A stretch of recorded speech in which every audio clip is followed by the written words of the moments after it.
Okay, so how do I know when to take trade management on an open commodity accelerator trade? I'll give you a hint. It has something to do with these guys. The following is presented for informational and educational purposes only. This is not investment advice. Please consult your financial advisor. Thank you. All right, so the first things first, the rule of trading and investing is don't lose money. And I would say when in doubt, cut half your position. So if you're not sure and you're in the money and it's going well, cut half the position. Okay. So aside from that, let's look at a couple of examples, starting with, I'm trying to make some space. We're going to start with Shell. Shell was not a commodity accelerator entry. The trade got on me too fast to push this out to paying members. So I did take this trade personally, and I got a half position in it, and it took off. But this was the setup. We had back from 2007, we had a trend line that was broken here a little over a month ago.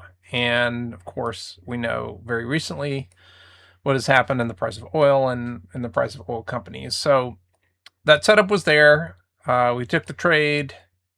The trade setup, look here. We took the trade somewhere around this candle. Let's go one candle forward. Okay, right around there. We entered. We entered this trade. It was an 80-90 spread, so a $10 spread, and we entered it for a premium of 298. Okay, so the first thing I want to take note of on the chart,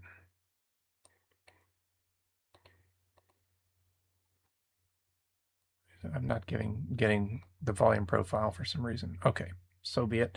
So we're going to take note on this chart that we have overhead resistance here, just hard stop at about 89 bucks. And so don't recall exactly why I chose the 90 short leg, but this was a January, long duration trade. So I expected to kind of stay in it a while. I was not in any hurry for this thing to blow out. For better or worse, I did take the 90. Let me show you the metrics here. So on the trade, this is the half position I have remaining. So at the trade, I had an IV. So first of all, on Shell, we have a historic 365 volatility of 21.4. So at the trade time, I had a long leg IV of 17 and a short leg IV of 19. Now that is in my favor. That means that I'm collecting more premium relative to the price of the leg on the short leg than I am spending premium for the volatility premium of the long leg. Okay, so anytime, ideally, this is optimal, right? We see 2% spread. That's really nice. So that's my starter. All right. Another point was I would have had volume here and liquidity. So, and a tight bid-ask spread. So when I entered, those are the things I'm looking for in addition to the very nice setup on the chart. Okay, so let's go look at, it should be identical. I'll go ahead and pull my close data. Okay, so at close, when I close this trade, I would have closed it on the 16th. Let's go ahead and look at the chart. Let's play this out. So as we know, zoom in, just shot through the roof. Okay. So the 16th was yesterday. Time flies. Okay, so 16th, we had a gap up today. 16th was here. I had my second daily close above this overhead resistance. I feel strongly that we're either going to come back underneath it or we're going to find support on it, in which case I'll probably want to re-enter the trade. So that's something to look for there. Let's talk about what the market showed yesterday. So what had happened? My volatility had gone up on both legs. It had gone up more on the long leg. This is good. So this means that I've improved during the whole of that trade. Where was I? These actual. Okay, so one of the flaws of my current trade tracking tools, I do not capture the Greeks at the trade close. So I'm going to go ahead and dig that data out here from my data as of yesterday. Now, this isn't the exact moment that I closed the trade, but it should be fairly close to what I would have seen yesterday. So we saw volume on both legs. That's healthy. That's number one, what we're looking for here. If volume starts to run thin on my long leg, then that's an indication that this guy needs to be rolled up. Just because I may get into a situation where I'm way in the money on the long leg and I just don't have the volume to close the trade that I want to. So that's one of the reasons we roll. So we're keeping an eye on that. Generally speaking, particularly with ETFs, especially in the energy sector, this volume number is going to be pretty high. So I'm not nearly as concerned about these energy companies getting deep in the money. But on some of the more thinly traded option spreads, I'm looking at this volume to see that, if I see a lot of zeros pop up or 1 or 2, then it's looking about time. Okay, so let's move to the right. So again, I took this trade off half position because I hit this overhead target that was strong resistance. Now, here we are at, I don't know, $95 WTI today. I'm looking for just some news to come across that completely smashes this price back down into the 70s. This may or may not push energy stocks down hard. They didn't run up as much as obviously the price of oil did, but look for some volatility here. It's one of the reasons why I'm thinking, hey, let's bag some profits at overhead resistance. So it's just fundamentals of basic trading right off the bat. Okay, so I have almost the same implied volatility. That's fine. So let's look at the Greeks, and that's what everybody's here for, right? So let's walk through these from left to right. This isn't necessarily the order in the textbooks that you get Greeks taught to you, but hey, it's the order on my report, so I'm going to go with it. So Vega is the Greek sensitivity associated with the change in 1% implied volatility relative to the price of the option. Okay, so this is the Black-Scholes method. So we're saying the implied volatility here is 23%. Let's just call it that for the sake of presentation. So 23%. So we're saying if this implied volatility goes to 24%, like in the next second, the price of that underlying call option is going to go up 0.23 in its Black-Scholes pricing. And because implied volatility that's printed on your screen is actually what comes out of the option price, this will actually be the market Vega. So let me take a step back. And if you don't know this, this is really, really important. As far as I know, I'm the only one that says this regularly. Okay, so implied volatility is just the market risk premium of the price of an option.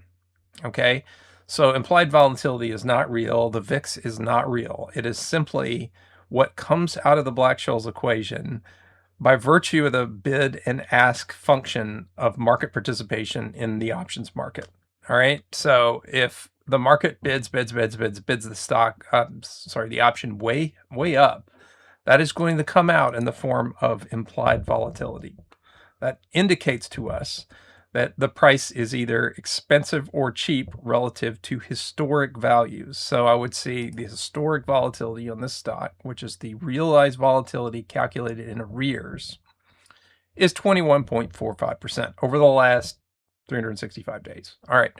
So now, because of war and everything else, we see the implied volatility now is, we open this trade at 17 or something. Now the implied volatility is 23%. Well, that's what you would expect. So buyers are piling into options for various reasons, to hedge their positions, to take advantage of what they perceive to be an increase in prices. Okay, so demand is coming in. We're holding these things that are in demand. That's good. And now we're actually getting a little bit of profit via the implied volatility portal, so to speak. Okay, so implied volatility, Vega. Vega is simply how much that price is going to change when volatility changes. All right, so if what we can do, since we have a long leg and a short leg, we can add the long leg Vega to the short leg Vega.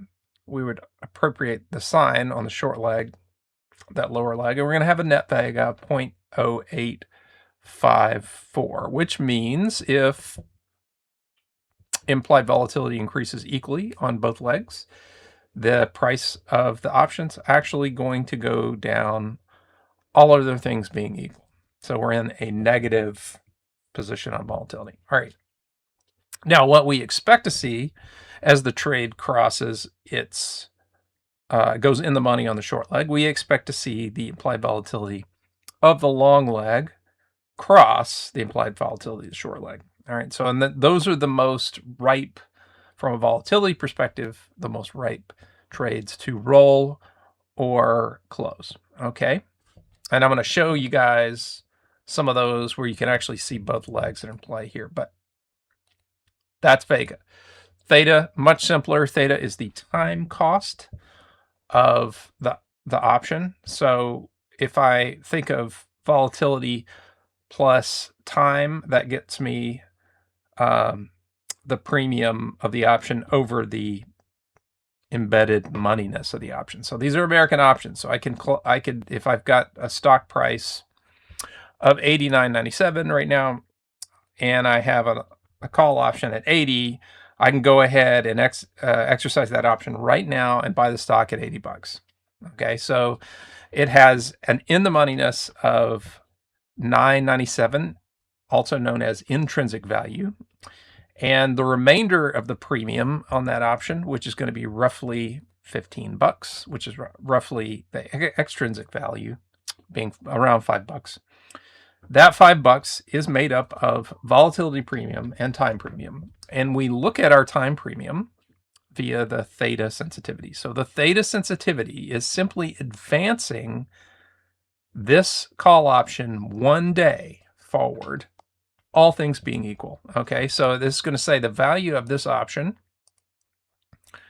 of the $80 call is going to decrease by 0.014.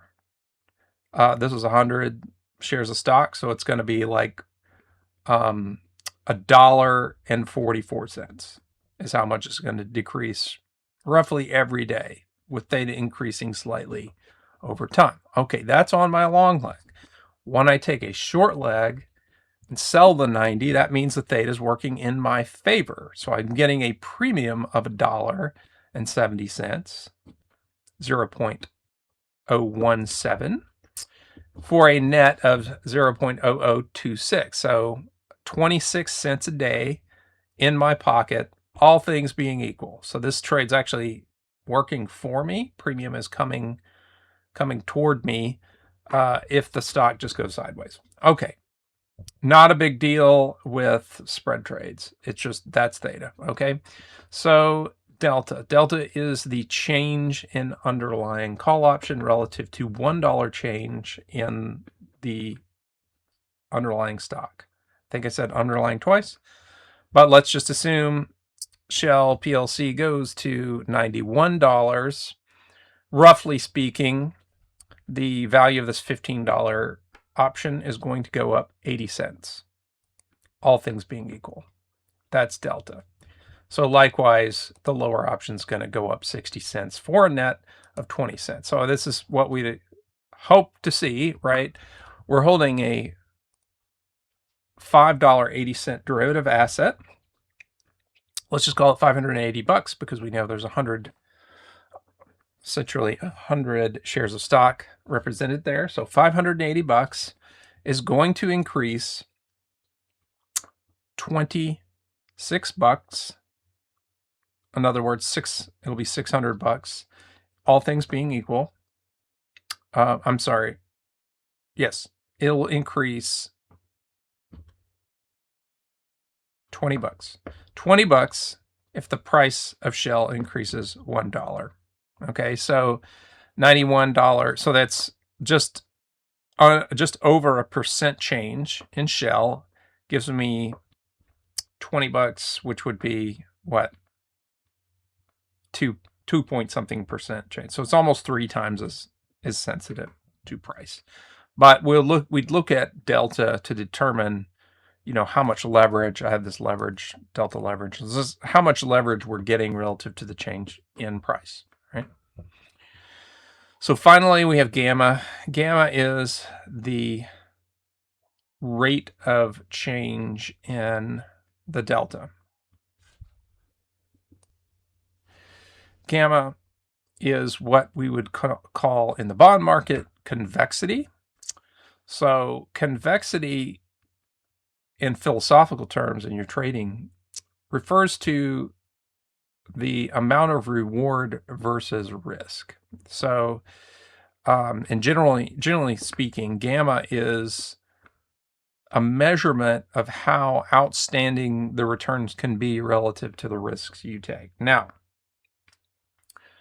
in the spread situation here, this gamma is almost completely offset. The short leg typically offsets the gamma. The only time we need to pay close attention to gamma is if it exceeds, or the absolute value of its net gamma on this trade exceeds 0.01. Okay, 0.02 is almost definitely we need to get out of the trade. But once it exceeds what'll be negative 0.01, or the absolute value will exceed 0.01. Once that is exceeded, it will be an indicator, along with all the other things I mentioned, the liquidity and a wider vega and implied volatility working more in our favor. Once all those things start to take place, we should be in a place in the chart that looks like, hey, this is a time to roll this trade, either close the trade or roll the trade. So let's look at that, some concrete examples. Okay, so let's look at BP.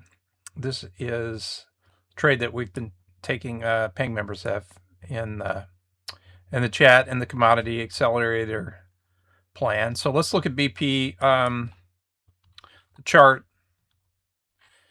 very, very long 10-year channel. We are finally breaking out of, a month ago. So let's see here. One of the things we need to be aware of while I'm zoomed out is this area here. You'll see this volume profile node. So this area, I'm just going to mark it this way. This is going to be pretty strong resistance. So a fair amount of selling I expect in that zone. So you'll see as we get closer, there hasn't been any selling. So this zone's about 46.50. So different than Shell. The Shell was down here, just the way it's set up. 45 is my short leg. 40 was my long leg. The trade takes me to the end of the year, and we're quickly approaching the short leg. So I'm thinking this zone up here is probably where we have the most resistance, but we'll keep looking at it. I'm going to show you the underlying metrics. As it stands right now, I'd think, wow, if with this gap up today, if we had really strong trade metrics, I might close half this position. So let's take a look. Here is our open trade on BP. So we had 20 contracts. We took the trade at a slight advantage relative to the long and short legs. So the short leg was higher premium than the long leg. That was good. We still stand at the same implied volatility as of today. So that kind of tells me, okay, we haven't seen the volatility cross. So that'd be one thing I'd be looking for. The second thing I'm looking at is there's an awful lot of volume still at the $40 level. And I am quite content on the volume side of things right now. So volume is not requiring that we do anything. So let's look at our other Greeks as they relate to possible trade adjustment. So these are real-time metrics. So I can in Excel and go ahead and just simply figure out my gamma. Okay, I'm well below the absolute value greater than 0.01 limit here. So that would indicate that now my gamma is starting to affect the outcome of this trade. And we'll see that, you will see that on some other, let me show you one here. So Devin has it. Oops. Him out of the way. Okay. So we'll see that with, say, Devon Energy. I've got a 40.45 on Devon.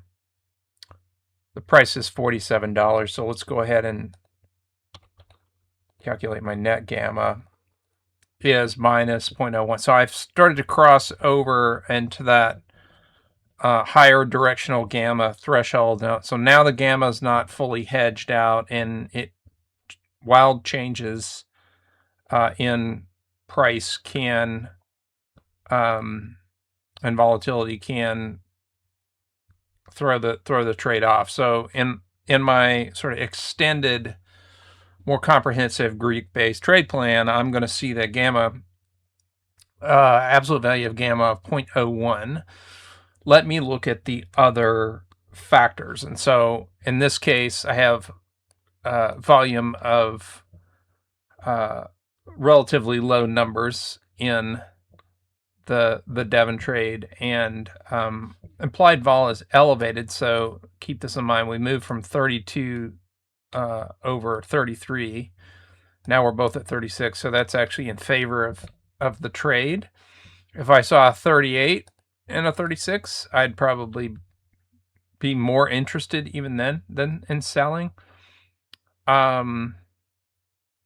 This is hold for a really good price is the strategy. So let's see what the market is giving me at this instant. 335. That's actually a really good price. So that's legitimately good enough to roll this leg up to the end of the year. I think it's kind of there's not a wrong answer. So let me explain this here. These lower two are my original legs. They're dated an expiration of 7/17, and I have rolled 20 contracts already to this January period with 45.50. So we went 40.45 to 45.50. We expect more liquidity in January, but we also expect more liquidity as we approach expiration. So it's been kind of neutral. I prefer the January just because it's kind of the annual contract expiration, but it's not.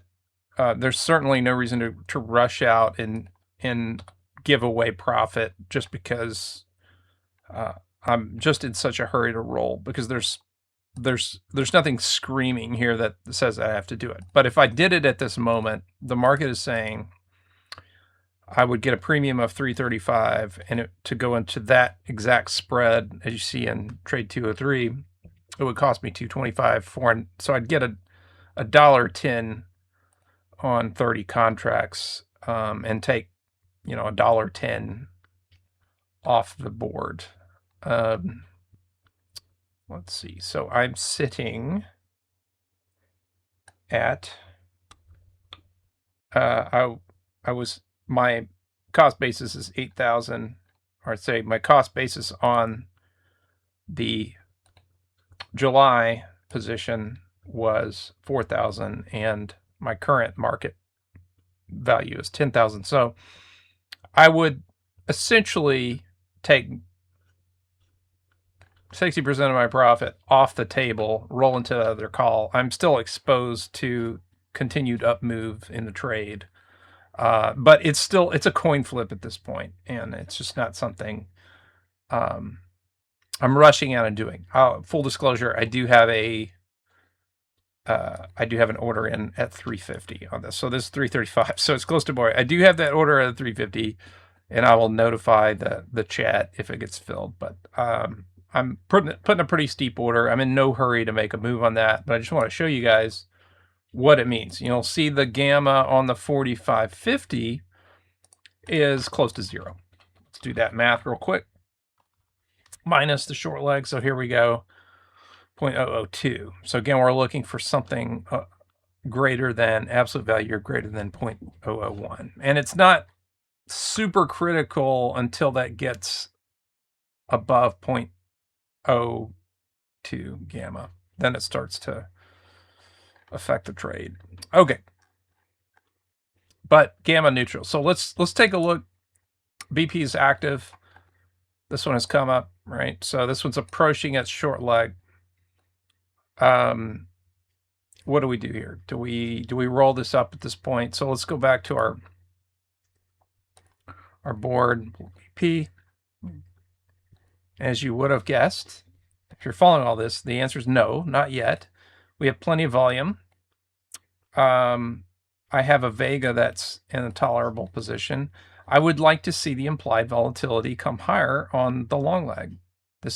I really would like to, if this was 25, 26, then I would be highly interested in closing this trade down. But, I can see historic vol is 28. So this vol is still very, very low. There's room to run there. There's a lot of energy left in the position. My gamma is very neutral. Yeah, there's not,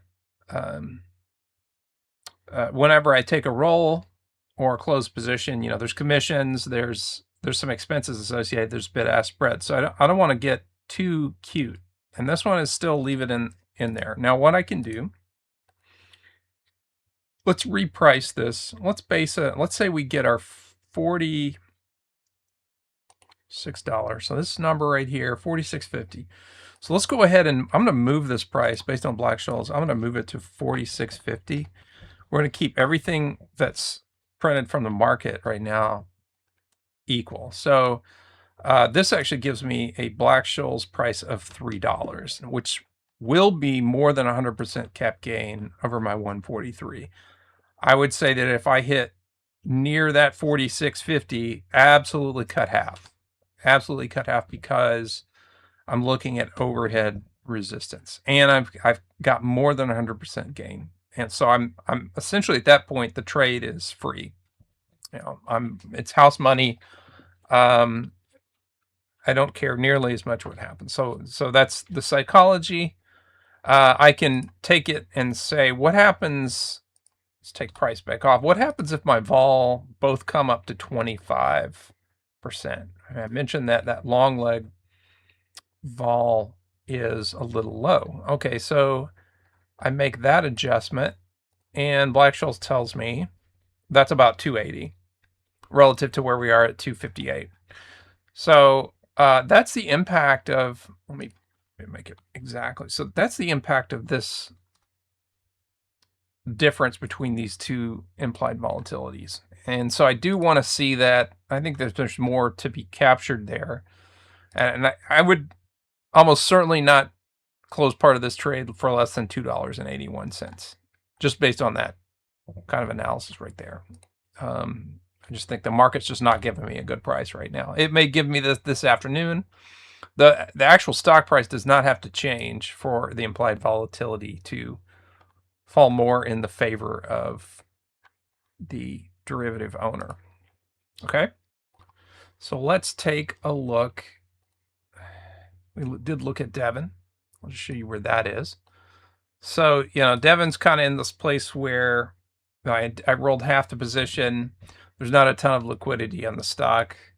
For now, it's I'm not going to look a gift horse in the mouth on this one. We're still rolling higher. And another metric that I like that I'm using here is our distance from the moving average, and we can kind of get an idea where Devon is relative to its stock history. And if we look left on this, particularly the big recovery from the COVID crash, we're really not threatening our all-time highs distance. I mean, this could, if the war continues to fester on, this thing could continue quite further higher. So I'm not inching to cut positions here, even though I'm in an elevated state. So it's really just a holding pattern. And I'm looking, look left on this. Okay, so I'm going to see my next big zone is going to be in this area where there's a candle right there.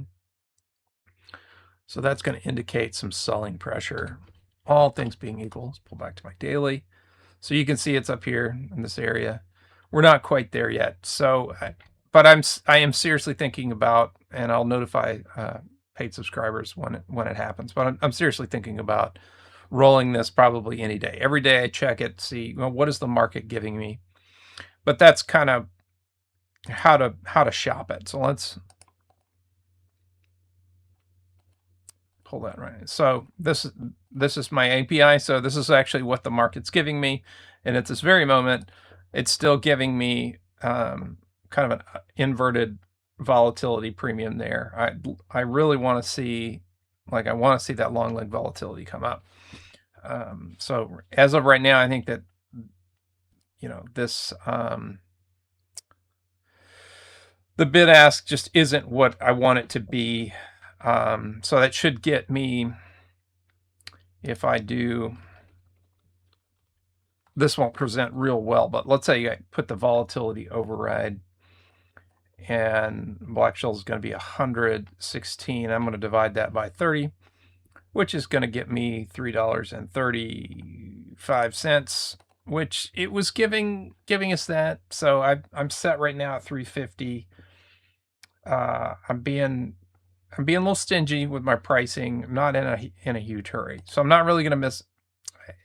I'm not really missing out on this trade. The roll position, the current position is just as good as the roll position in terms of how much leverage and upside that I have. So just being patient there, being patient, nothing to do. Okay, so let's look at one final example, and that is EWZ. Okay, so this one is getting, has gotten a little messy. Sorry about all my lines. We just broke out of a very long-term triangle here, and it just went bananas. And the stock, the premium was back on this back test was just extraordinarily inexpensive, where we got in at 85 cents or 83 cents for a $5 spread. It took off, and I used the distance from the moving average as kind of my primary indicator. We got to these, aside from the big emerging market boom in the mid to late aughts, we got to some of this fully extended, and I took some of the position off here, looking for some retracement, which we did get, and I'm kind of averaging back in on a roll position. So looking to get a roll for 40.45, and I'd like to see, this is just regular old swing trade principles, right? I'd like to see this gap down here get filled. It almost got filled. I still think there's a chance that gap gets filled. Alert in place, trade in the door. So let me just show you how that can look. Let me pull this up. Okay, so EWZ.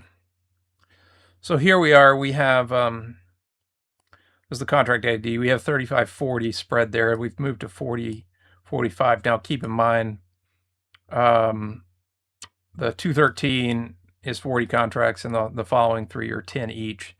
So I'm starting to break these up into to take advantage of some dollar cost averaging, and so you can see I'm averaging somewhere like 135 on the new trade had 82 in the original one. Sweet deal. We're not going to get a deal like that.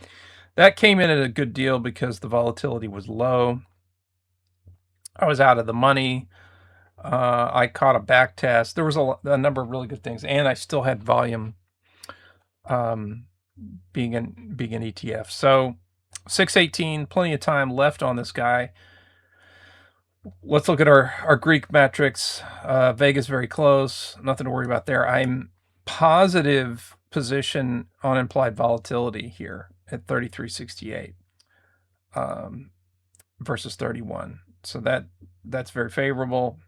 And then my gamma is still, do the math, minus the short leg. I'm still in that sort of safety zone in the gamma. So none of the Greeks are telling me to do anything except just sit tight. This is fully in the money. If these gammas stay low, Vegas stays neutral. If that all stays neutral, I'm going to finish with $5. Is what it's telling me, versus the market's going to offer me right now $244.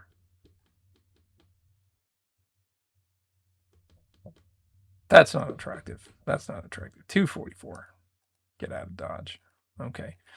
So I'm holding on to that one. I do look to accumulate more of these 40-45s. I want to get that back test. Let's look at that. That price in this back test is going to be, or the gap fill, I should say, right there. If I get the gap fill, that's a $35 entry. So let's go ahead and adjust $35.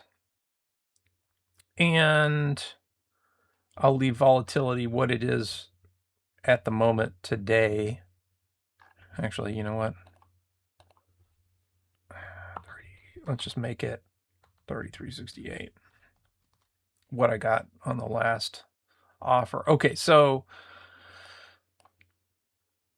that is that price, that expected price. This 1241 is the difference in the two Black-Scholes calculation based on those inputs. That expected price is $1.20. So I'm looking for, my limit order might be $1.21, $1.20 if we get this pullback. So just to go through that real quick. So if this alert triggers, I'm doing a gap fill here. Trigger the alert, order goes in, limit order for $1.20. Maybe I put two in, one for $1.15, just to try to continue to improve my entries. Excuse me. Right here. Okay. Right there. $1.33, $1.31, $1.40. Love to get $1.20, maybe two more. And then rotate this is a remaining half of the original trade. Rotate that out